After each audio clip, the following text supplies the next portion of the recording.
Muchas gracias por la amable introducción y la invitación a compartir mi investigación. Así que déjenme primero compartir la pantalla. Bien, sí podemos ver la presentación. Bien, entonces vamos a hablar de la aplicación de las modificaciones genéticas y la edición genómica para desarrollar mejores bananas, porque las bananas todos sabemos que son uno de los principales cultivos que se producen en más de 136 países con una producción mundial de más de 153 millones de toneladas, pero la producción está limitada gravemente por los patógenos y plagas. Como pueden ver aquí, tenemos la cigatoca negra, el fusarium o la fusariosis, también los nemátodos y otras enfermedades como la enfermedad del racimo y otras más que constituyen un problema cuando coexisten. Como pueden ver, este mapa no es muy pequeño, pero pueden ver la multiplicidad de puntos con colores, lo que significa que hay una presencia de más de una plaga o patógeno. En las plantaciones bananeras encontramos muchos de estos patógenos coexistiendo. Así que por eso el mejoramiento genético de los bananos es muy importante y además tiene grandes perspectivas para el mejoramiento de la seguridad alimentaria, sobre todo en los países en desarrollo de África. Es muy importante, tiene potencial, en particular cuando las poblaciones humanas crecen, como pueden ver aquí, y encima tenemos desafíos de cambio climático. Por eso tenemos que trabajar con los recursos limitados y esa demanda mayor. Tenemos que hace falta una mejor eficiencia para producir los alimentos, así que para la intensificación sostenible de la productividad de cultivos tenemos que utilizar tecnologías convencionales, así como aplicaciones biotecnológicas. Y en mejoramiento genético de los bananos vamos a hablar de la resistencia a enfermedades, pero utilizamos diferentes tecnologías, comenzando con la selección de las variedades resistentes. Tenemos un programa de mejoramiento genético convencional, así como de modificación genética, que es mi programa, y la de edición genómica o genética. En la modificación trabajamos en la resistencia BXW, la resistencia a nemátodos y el control de los áfidos y BBTB. Y aquí nos enfocamos en la resistencia a BSB, a la resistencia BWX y al fusarium y a la cigatoca negra. Hay la necesidad de desarrollar variedades mejoradas con una resistencia de amplio espectro a las diferentes plagas y enfermedades. Así que vamos a hablar de algunos ejemplos de lo que pasa en mi laboratorio. Vamos a trabajar con la marchitis de las centomonas del banano o BXW, que es provocada por el Campestris xanthomonas. Esto está presente en África Oriental, en esta región que aparece aquí en Uganda, Ruanda, Burundi, Tanzania, Kenia y en el Congo y Etiopía. De hecho, se originó en Etiopía y las pérdidas económicas pueden llegar a un 80 o 40% en dependencia del país. Los síntomas de la enfermedad son muy obvios. Comienza debilitando las hojas y con una maduración prematura. Y algunos se ven bien, los bananos se ven bien, pero luego se empiezan a oscurecer en la parte interior. Esta es una foto del pseudotallo y incluso los agricultores pueden reconocer fácilmente esta enfermedad en el campo por la marchitez y esta se propaga rápidamente hacia todas las plantaciones una vez que se detecta en el terreno. Hay varios estudios que se han hecho de susceptibilidad a de los genotipos de banano. Todas las variedades cultivadas comprobadas a la fecha son susceptibles.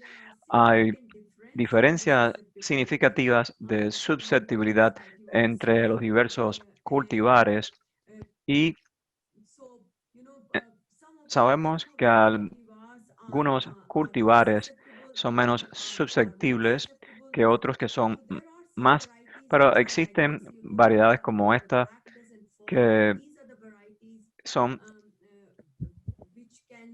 las que pueden sobrevivir a esta transmisión de la bacteria, pero no tienen tampoco esta resistencia, así que si se infecta la planta, esta planta igual va a tener los mismos síntomas. Algunas variedades silvestres como la musa barbiciana es resistente y recientemente se reportó que la musa acuminata, la acuminata, la subespecie Sebrinia y la Bansi también es tolerante a esta bacteria. Así que como dije, la enfermedad se propaga rápidamente, por eso las pérdidas económicas son muy altas y se estiman entre 2 a 8 mil millones en una década en África.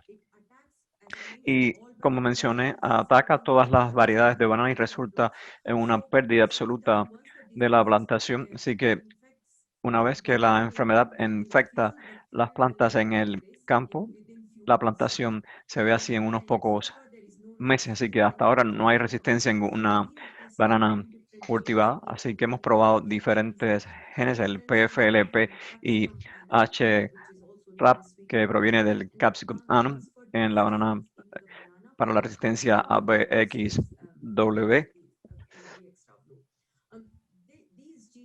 Estos genes se intensifican con una respuesta de hipersensibilidad inducida, así que hemos generado el uso de técnicas de transformación, así que generamos la planta transgénica. Primero utilizamos un solo gen de manera individual, el HRAP o el PFLP, y después en conjunto para la resistencia.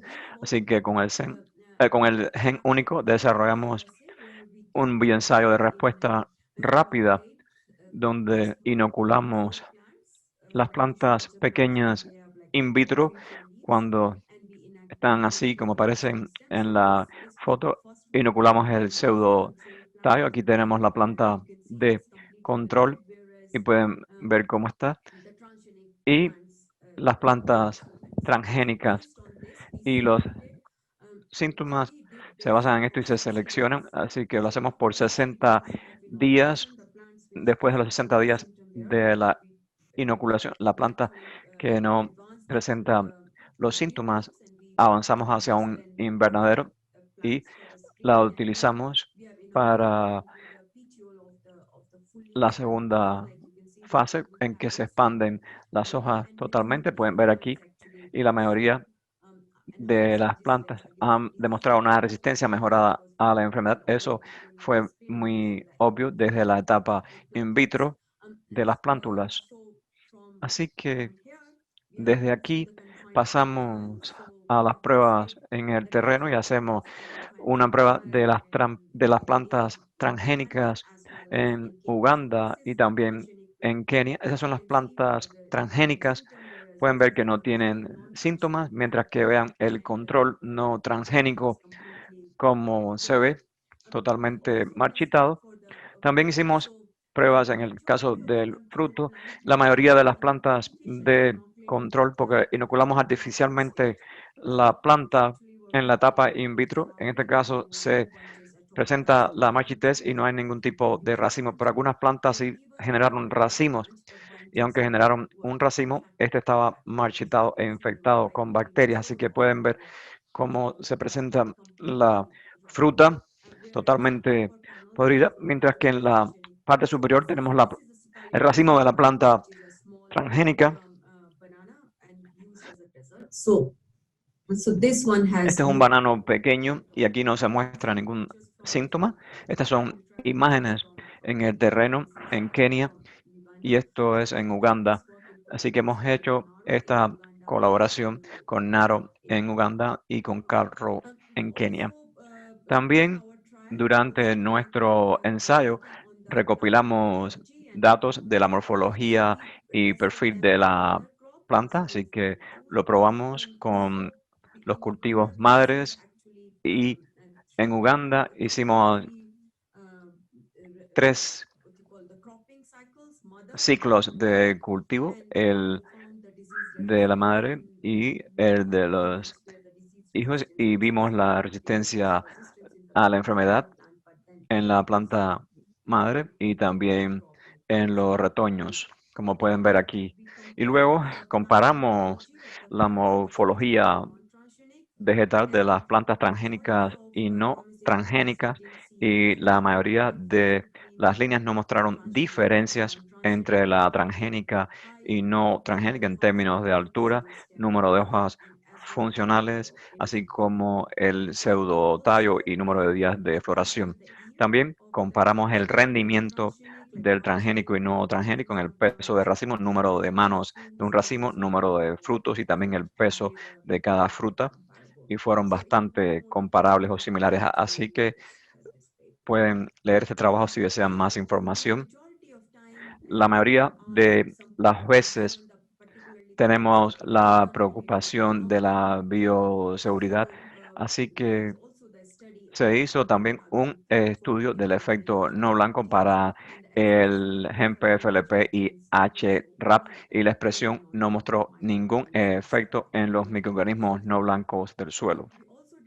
También hicimos la bioseguridad del PFLP y el HRAP, y esto se ha repetido varias veces porque lo hicimos, porque en la base de datos la mayoría de las veces las toxinas y alergenos fueron adiciones, por eso utilizamos la base de datos de alergenos, y eso es un estudio de este enfoque, y no encontramos ninguna evidencia convincente que sugiriera de que las proteínas HRAP o PFLP representan riesgos de alergia o toxicidad para los humanos. Así que esto también está publicado si es que les interesa investigar más. Ahora pasemos a la edición genómica. Comenzamos en nuestro laboratorio hace unos años con la edición. Esta es una técnica que se utiliza con mayor precisión y eficiencia para hacer cambios específicos en el ADN celular. Así que lo que pasa aquí es que hay diferentes tipos de meganucleasas o ZFN o el TALEN o el Cas9, y ahí se hace un doble corte y luego se repara o se puede hacer utilizando un sistema de unión. En este caso hay unas pequeñas incisiones o omisiones que se utilizan para los knockouts, y durante este proceso de reparación directa, en este caso, damos una secuencia con un template donante, así que la secuencia puede ser un cambio pequeño o puede ser un cambio completo. Así que la adición genémica se puede utilizar para agregar, eliminar o modificar el ADN en el genoma de la planta. La adición genómica no es algo nuevo, ha estado en la naturaleza por mucho tiempo, pero inicialmente solía ser una gama de mutaciones. Luego se aceleraron esas mutaciones en el siglo XX con el uso de químicos y radiación. Luego del descubrimiento de la radiación en el 85 tenemos la inducción por radiación, que se utilizó para inducir la mutación en las plantas. También se hizo inducción química para inducir la mutación en las plantas. La primera fue en 1895 y luego en el 44. Y luego tenemos los transgénicos y luego las nucleasas. Y desde el 2019 la edición se ha hecho muy popular. En el 2003 igual tenemos la revolución del CRISPR. En el 2017 también se reportó la parte de la edición base, luego se reportó el mejoramiento genético. En el 2018 tenemos la activación CRISPR, y como ya dijimos más recientemente, tenemos que la edición Prime es la más utilizada. Así, todas estas tecnologías como la CRISPR y la TALEN son mutaciones enfocadas en, en los genes con precisión en comparación a otras que son mutaciones al azar. Incluso las transgénicas son mutaciones aleatorias. Así que Lo bueno respecto a la edición genómica es que muchos países como Canadá, Estados Unidos, Colombia, Brasil, Argentina, Chile, así como Australia y la Unión Europea e Israel, los cultivos de edición genómica no son tan regulados como los GMOs o los organismos modificados genéticamente. Y hay varios países resaltados acá. En África tenemos a Kenia y Nigeria, también tenemos a Paraguay y Uruguay, y tenemos a India, Bangladesh, Filipinas, Indonesia, donde existe un debate y hay muchas posibilidades de que los productos se manejen caso por caso, y si no hay ningún ADN extraño integrado, no se van a regular como GMOs. Así que eso es bueno. Además de Europa y Nueva Zelanda, donde los productos son regulados como GMOs. Así que antes de ver la parte de desarrollo de productos para las variedades de edición genómica en bananos, tenemos una herramienta ya establecida, así que establecimos la edición genómica basada en el CRISPR y Cas9 para bananos y verdes utilizando el sistema PDS de desaturasa fitoena con un blanco gRNA múltiple. Así que si el PDS es funcional, son plantas verdes, pero si no es funcional, entonces la planta es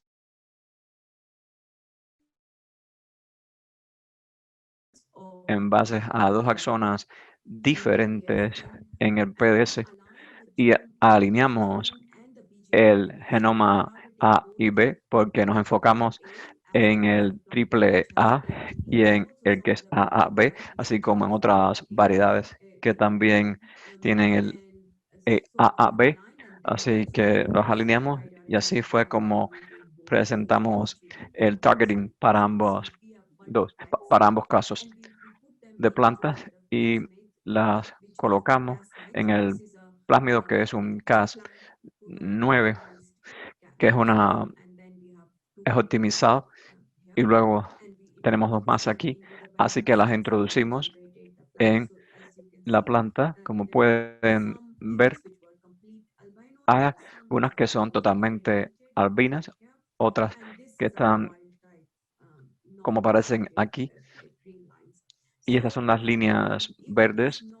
Así que si se ve así, aquí es donde esperamos, y esto, aquí, aquí solo una se comporta así, pero también durante la regeneración, si la mutación ocurre a varios niveles, ahí es donde podemos tener esto también. Así que después de esto tenemos la mutación en base a la secuenciamiento de targeting.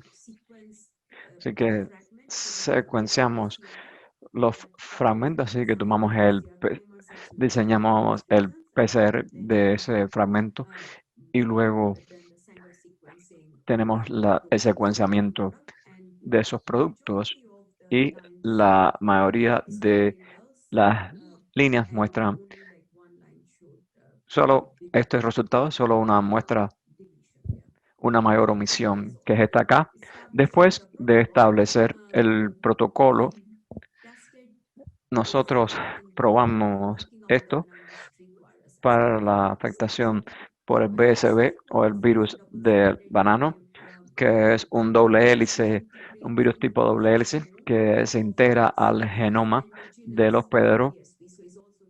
Así que se conoce como IBSB o BSB por la sigla en inglés, que tiene un genoma tipo nucleótido.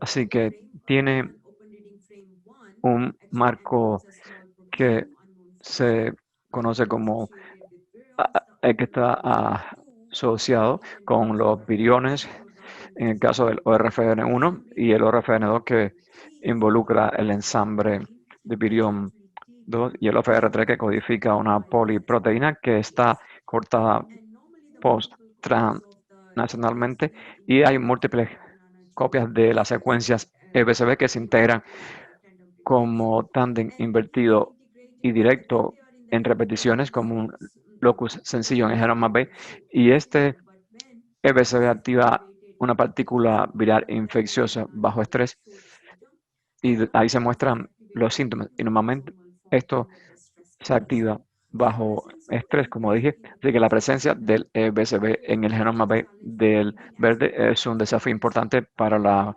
reproducción genética y diseminación de los híbridos, y los reproductores no utilizan los diploides por en los programas de mejoramiento genético. Así que la estrategia que utilizamos, que hemos diseñado esto en base a los tres marcos de operación ORF, así que la intención es trabajar con el 1 y hacer un corte simultáneo y luego una reparación, y esperamos una omisión grande de 198 BPs, pero aquí esperamos que se tenga una inserción pequeña u omisión.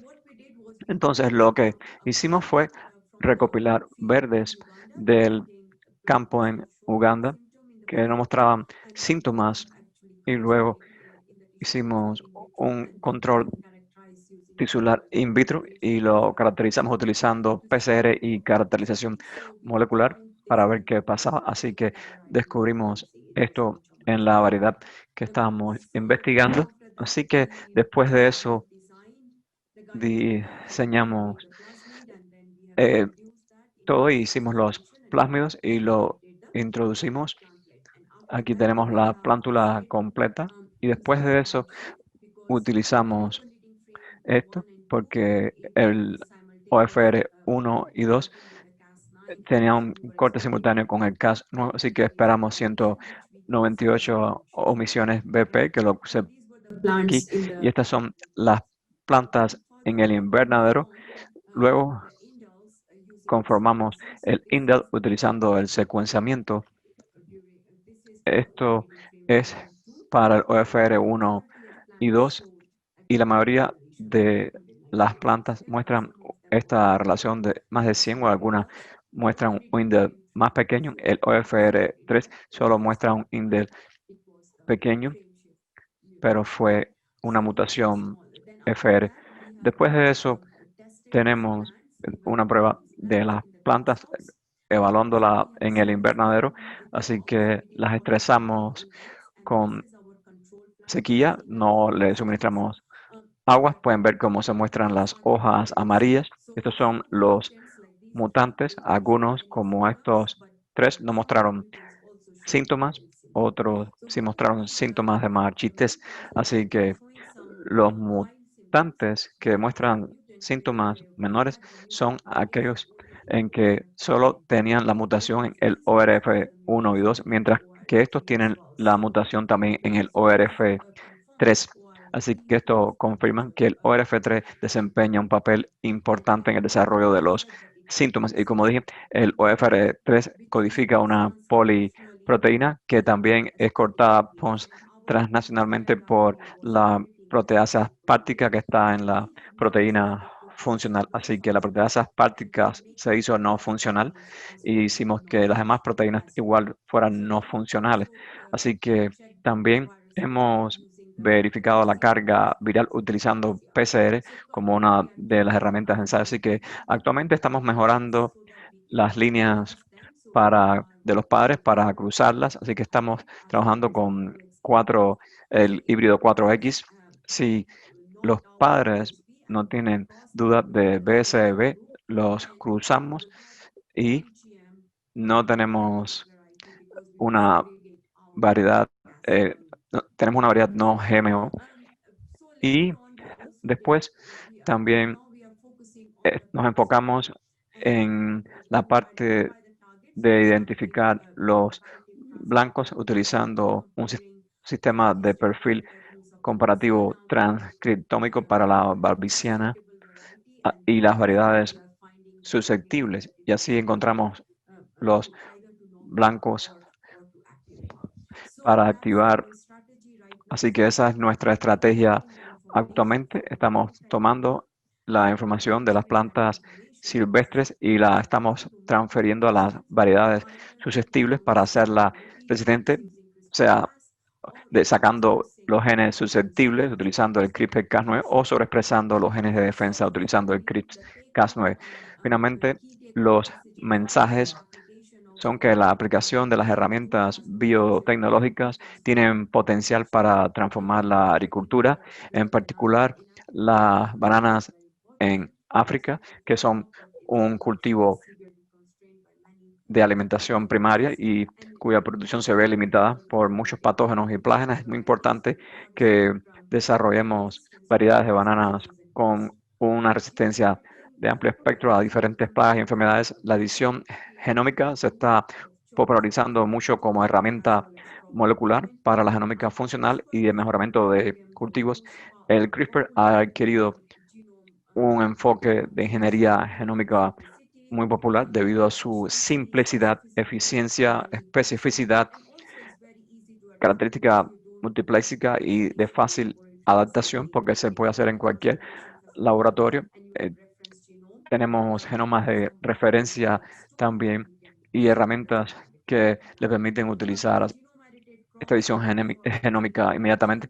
Los cultivos de edición genómica no son regulados como los GMOs en muchos países y la aplicación de CRISPR-Cas se ha demostrado de manera permanente que inactiva el virus y se integra en el genoma del banano. Así que para concluir, quisiera reconocer a mi equipo de transformación vegetal por el trabajo en laboratorio y también al experto de bioinformática y de virología y también a mis aliados en Uganda, Kenia, Estados Unidos, Taiwán, así como otros científicos de la IITA. Este trabajo fue apoyado por el programa de investigación en raíces, tubérculos y bananas de CGIAR y por USAID. Muchas gracias y ahora podemos contestar preguntas.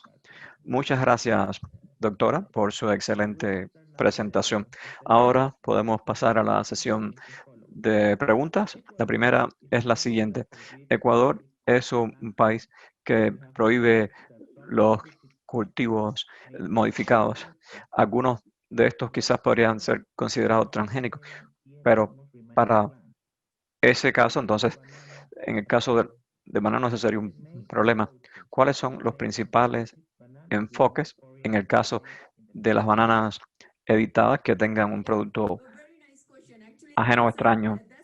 Buena pregunta. Ese es el desafío para todos los que trabajamos en los bananos, se, porque no podemos segregarlas de todas las variedades a través del cruzamiento. Así que en mi laboratorio lo que estamos haciendo es tratando de desarrollar un sistema que se conoce como el sistema de edición genómica, donde estamos expresando el Cas9 como proteína y utilizando también el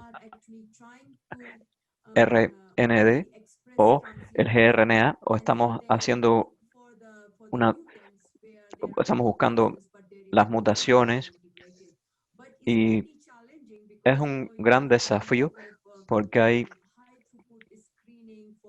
que hacer el muestreo de la resistencia a las enfermedades y la caracterización molecular.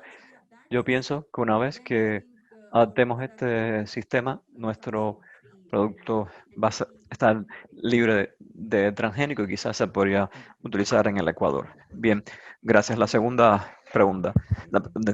¿Tiene experiencia con la no edición para la resistencia a la enfermedad de moco? No, no he tenido ninguna experiencia al respecto que conozca. Como actualmente estamos probando más de 10 blancos para los bananos, lo cual es una enfermedad bacteriana. Yo pienso que una vez que tengamos la respuesta a eso, podemos probar las mismas variedades mutantes para el moco también y debería funcionar realmente. Respecto al manejo de la marchitez bacteriana. Me pregunto si la población bacteriana es muy variable o no, y se han visto eso, ya que dependen de la resistencia a genes importantes. ¿Por cuánto tiempo esperan que dure esta resistencia? Esa es otra pregunta muy buena, porque como sabemos, las bacterias evolucionan muy rápidamente, así que también no dependemos únicamente en esos dos genes. Es, en paralelo, también estamos alistando un segundo producto para trabajar con más genes. Actualmente solo tenemos dos, pero estamos probando con otros genes. Así que solo con genes múltiples podemos hacer que el producto esté mucho más desarrollado.